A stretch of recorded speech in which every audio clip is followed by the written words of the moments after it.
Oh, there we go. Good morning, everyone. I am going to go ahead and get started because I know this will be recorded and shared later, but I want to make sure that I kind of get through all of this information. So I will start with my name, which is Fanshen Cox, and I am a light-skinned Black woman. I have short curly hair. And I have just a plain white wall behind me. And I am coming to you from Los Angeles. So I'm on the stolen land of the Tongva people and the Chumash and the Gabrieleño. And I'm really proud and happy to be here on your first Mixed Asian Media Festival. I think this is really important work that you all are doing. I actually co-created a similar festival many years ago called the Mixed Roots Film and Literary Festival. And it was also to celebrate and question and critique and investigate the mixed experience. We learned so many things and learned about so many important storytellers who are talking about this experience. And of course, it's still limited in terms of how much it gets shared out in Hollywood and otherwise. And so I really appreciate all the work that you all are doing, and I support it. And I'm thrilled to be here to share a bit about the inclusion rider with you. So to give you a little bit of background on me, I am an actor, or was an actor, formerly an actor, a playwright, a producer. I created a one-woman show called One Drop of Love, which I toured across the United States. Some of you, I'm sure, are familiar with the one drop rule, which is where the title comes from, which said that during enslavement, if you had one drop of African blood, you were eligible to be enslaved eligible. And so One Drop of Love examines the construction of race in the United States and the ways that that construction affects our closest relationships. And that's something, obviously, I know you all are examining as part of this festival. I also work at Pearl Street Films, which is owned by Matt Damon and Ben Affleck. We all grew up together doing theater together in Cambridge, Massachusetts, and eventually ended up working together. I do a lot of diversity, equity, inclusion, and accessibility work at Pearl Street, pushing all of us to make sure that the content that we put out in the world is actually reflective of what the world looks like, and not the traditionally very limited view that Hollywood has kind of put on us and placed on us. And so I am a development executive at Pearl Street. So I not only do the DEIA work, but also am looking always for stories to produce on film and TV and everywhere else, streaming, et cetera, that push the boundaries of what traditionally has come out of Hollywood. So one of the first things that I did when I started at Pearl Street was to think about ways for Matt Damon and Ben Affleck to use their prowess as powerful white men in the industry to help change things for the better. And so along with Dr. Stacy Smith and Kalpana Kodagal. Stacy Smith is a researcher at USC Annenberg, and Kalpana Kodagal is a civil rights attorney. So the three of us got together and decided, or worked together, to create a document called the Inclusion Rider. So I am going to go ahead and share with you what the Inclusion Rider is by sharing a video that we created along with Color of Change, the wonderful civil rights organization and racial justice organization, Color of Change. So here's the video for the Inclusion Rider. Stories matter. Stories unite people of all backgrounds and cultures by shining a light on our common values. It is past time for Hollywood to hire those who can broaden the stories we tell, not just in front of the camera, but behind the camera too. all throughout Hollywood, we see a whole set of unwritten rules that create exclusion. The inclusion rider is a written rule that actually counteracts that. And that is why it is so incredibly important. So an inclusion rider is an addition to a contract, and it lays out a process so that those in hiring positions can take steps to meet diversity, equity, inclusion, and also accessibility goals. For me, the best way to think of the inclusion rider is it's been an additional resource and a tool for all of the diversity, equity, and inclusion work. It serves as almost like an alarm to remind you to do something important. Companies have the power to impact social justice issues by the hiring decisions that they make all the way up and down the line. Content influences how people see everybody else. So it's very important to have that representation in front of and behind the camera. The inclusion rider has 4 principles to make that happen. First, companies make clear commitments to diversify their hiring pools, and they seek to hire qualified people from underrepresented backgrounds. They set goals for improving representation, either project by project or across their whole slate. And then companies collect data to measure the effectiveness of the work they're doing. And finally, it's important for companies to adopt accountability measures in the event that they don't hit their goals. There are templates, a list of databases, and professionals available to help guide you. We're here to make this process as smooth as possible. It's been so incredible for me as a producer to use the inclusion rider and to have sets that actually really do reflect the world that we live in. I often hear back from the people that work on our crew and our cast how much it means to them to walk on a set where everyone doesn't look the same and everyone isn't from the same place and everyone's bringing their own unique backgrounds to our film. The images that come forth from Hollywood have a global impact. The vast majority of people who are cast as Black actors are very light-skinned. It creates a situation of erasure. Erasure is violence. Dark-skinned women tend to be the ones who get the roles that are very stereotypic within the Black community, within no matter who the film is, where our lighter-skinned counterparts get the ones that are more closely associated with white proximity, damsels in distress, all of those types of things. Native American representation on screens in film and television is pretty much invisible today. Not only is the United States built upon the original lands of Native Americans, but also we are an important fabric of American culture and history. I would like to see modern representation of Native peoples who exist and lived in everyday life within our country. I think it's a particular absence that our media culture really has at this moment, and that we only exist previous to 1900s. So most Americans don't really know that we do exist today. The two best days of my life are the days my two nephews were born. One of the worst days of my life is the day one of my best friends took his own life. Neither of those have anything to do with the fact that I have a disability, but the fact that I'm a human being within human experiences. And I hope as an artist to continue to have opportunities to tell stories of the human experience. The stakes are far too high.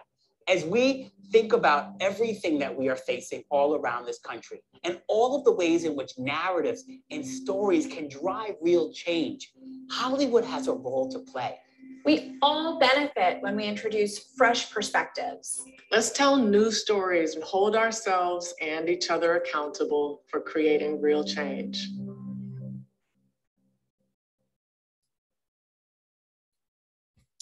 Okay.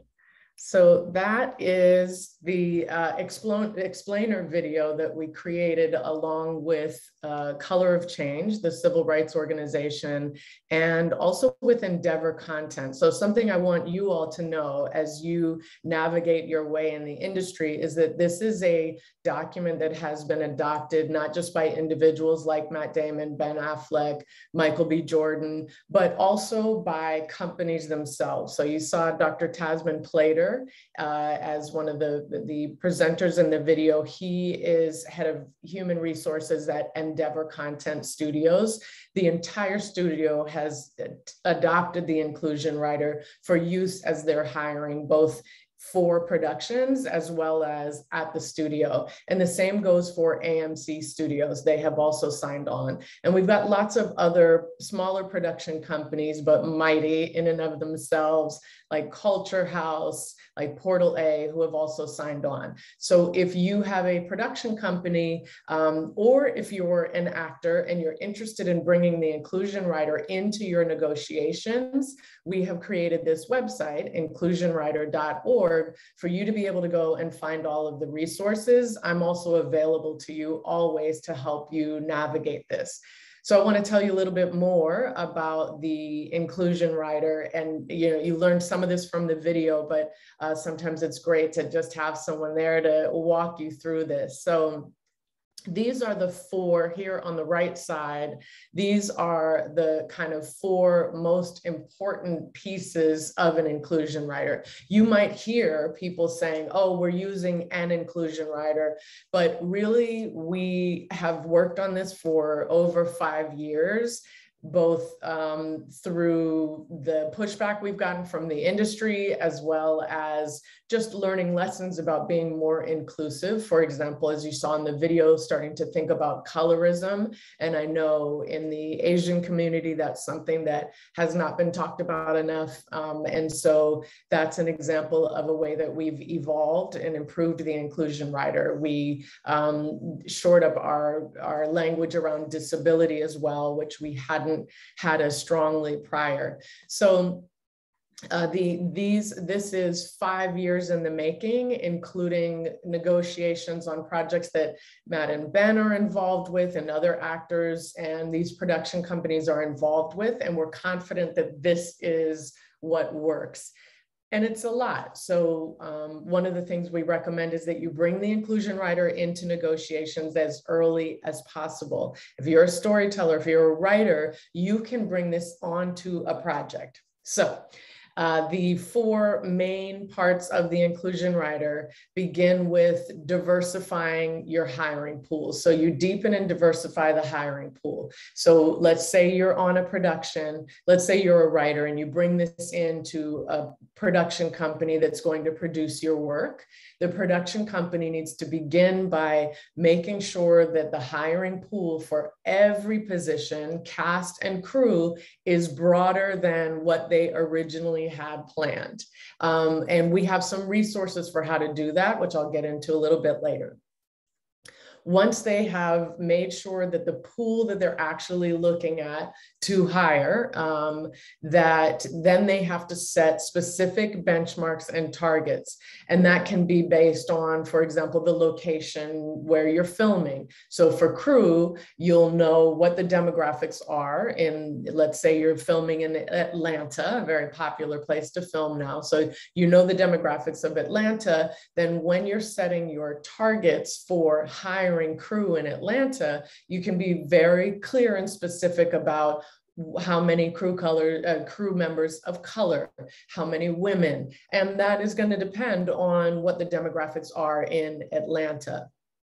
With casting, it tends to be a little even more, I think you can be even stronger when you're looking at casting, because if your cast is going to come to that location from Los Angeles or New York or Chicago, then you don't have to necessarily look at the demographics. But for casting, we push for you to think outside of what the norm has been in Hollywood, which I'm not telling anyone on this in this festival anything new, but the norm has been cis white men, right? For everything, the default for human being has been cis white men. And we're saying, think about that and set targets so that it's top of mind for you. You are thinking about it as you go into the casting process. You're making sure you're broadening the ways that you're thinking about casting the roles in the script.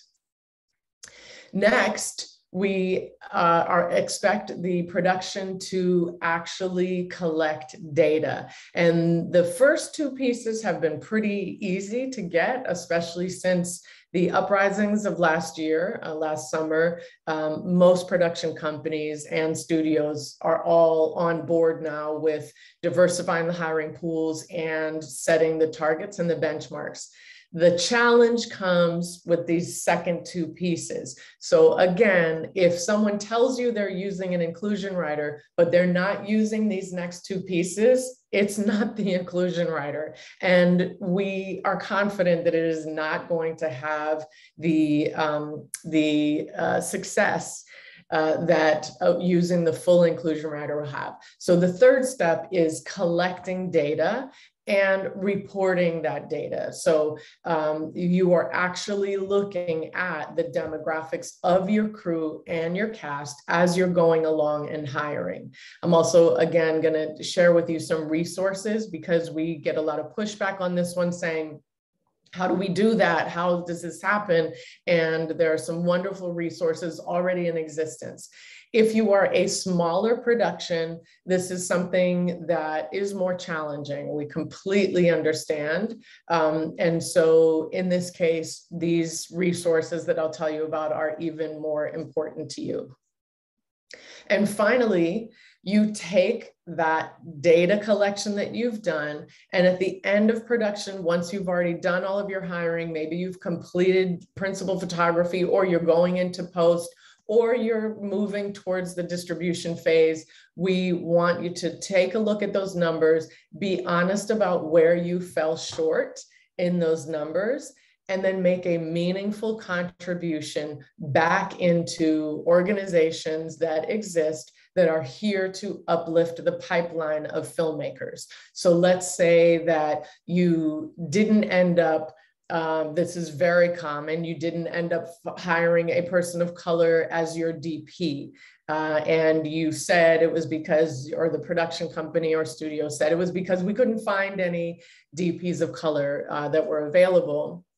Then our point is, you made it a goal to do that. You fell short of that goal. So then give money into organizations that are there to uplift DPs of color. Find organizations, or start your own, or find a specific DP of color. This is where it's flexible. The entire inclusion writer is actually very flexible. It's a template, because a lot of these have to do with the story you're telling, have to do with the location where you're filming, but you do have to do all four of these. So on one hand, it's a template, absolutely, there's a lot of flexibility, but it is not an inclusion writer unless you take all four of these steps as you complete the process of using the inclusion writer. So now I want to share with you the resources on the website, inclusionwriter.org.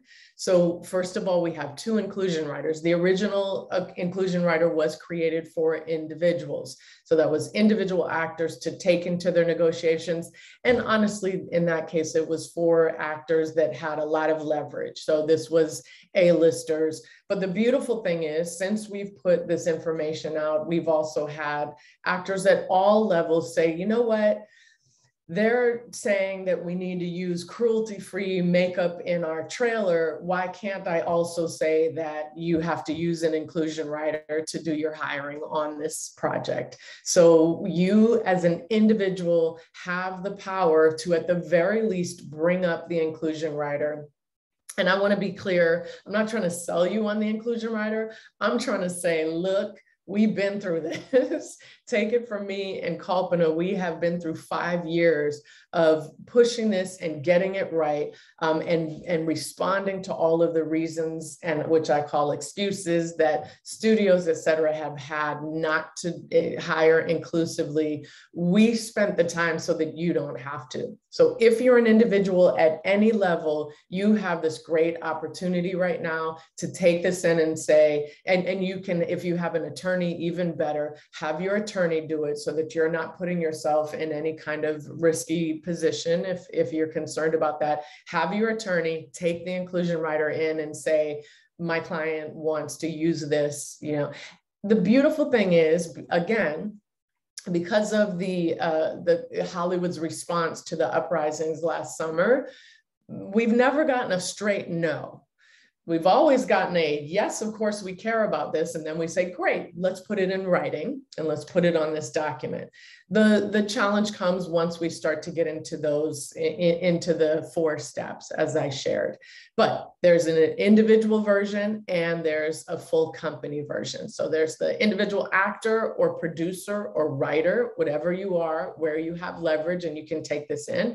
And then there's the company version. So also for those of you who you may have your own production company, and we hope you will, we hope you're going to be so successful, or that you already are, that as an actor, let's say you've created your own production company, you can use this as a company. You can use the version of the inclusion rider as a company.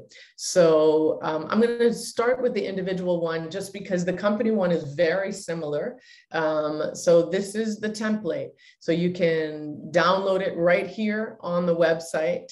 There are resources if you need an attorney and don't necessarily have the funds to get, a high-powered Hollywood attorney. We've given you access to resources. If you're not in California, there are very similar organizations that can help you. So there's the template.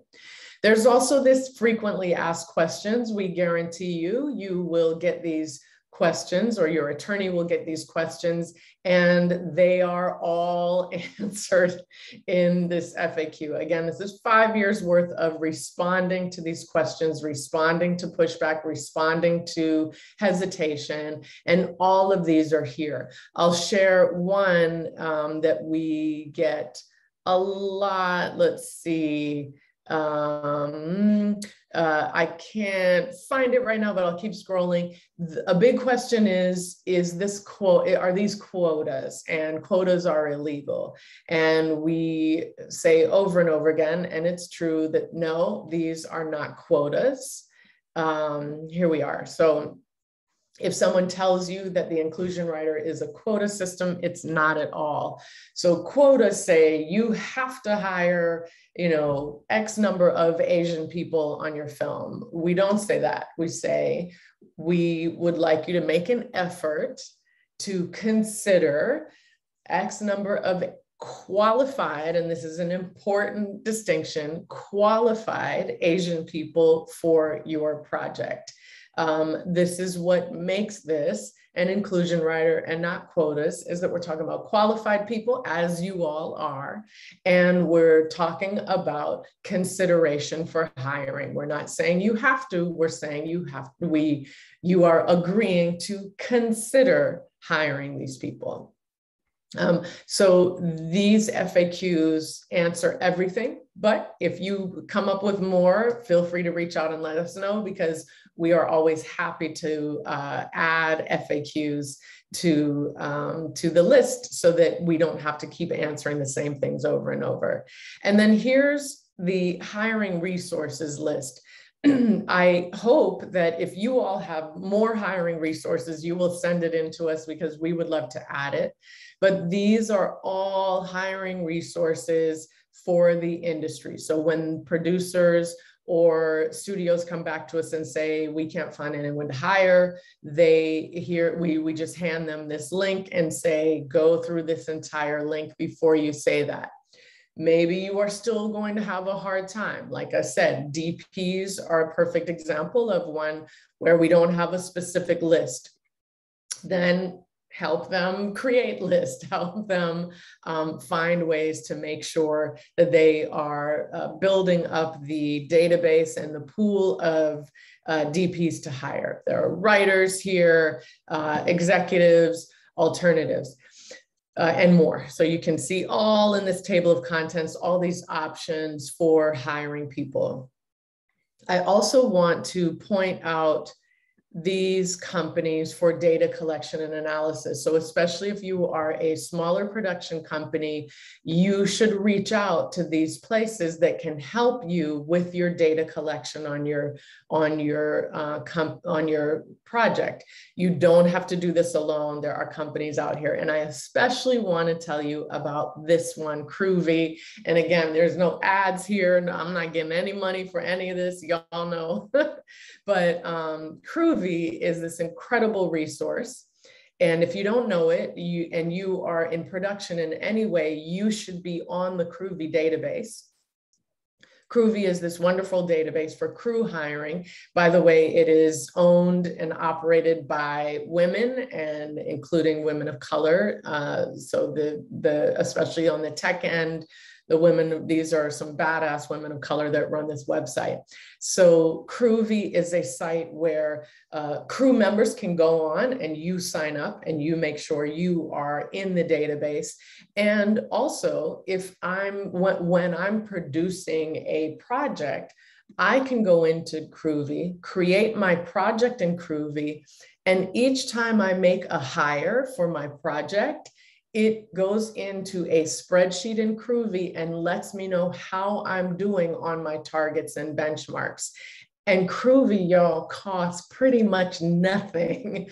And you can negotiate with them. So again, if you're a smaller production company, reach out to Cruvy, ask them what they can do for you in terms of helping you to collect this data for your productions. So that is the Inclusion Writer. I'm going to stop the share here. I know got 4 minutes left. There's nobody on live to ask questions of, but we are available, so you can go to inclusionwriter.org, the website, and if you've got questions or additions or anything, there's contact us information. You can contact us at Color of Change, which is our accountability partner for the Inclusion Writer. We encourage you to use it.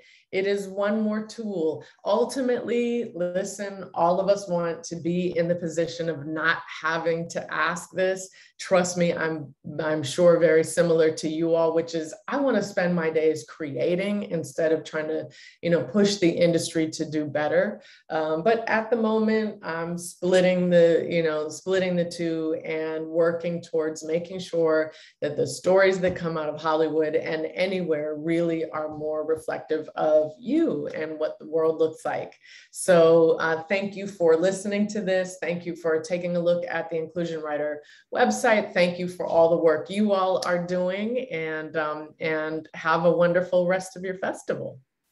Thank you so much. This was just so wonderful and so beautiful and insightful. And thank you for the work you are doing, and you are paving the path for everyone. So I really encourage our audience to take advantage of all these resources and everything you provided. So thank you so much for your time and energy. Thank you. Have a wonderful rest of your day and a great weekend. Thank you, you too. Yeah. Okay. Bye-bye. Bye.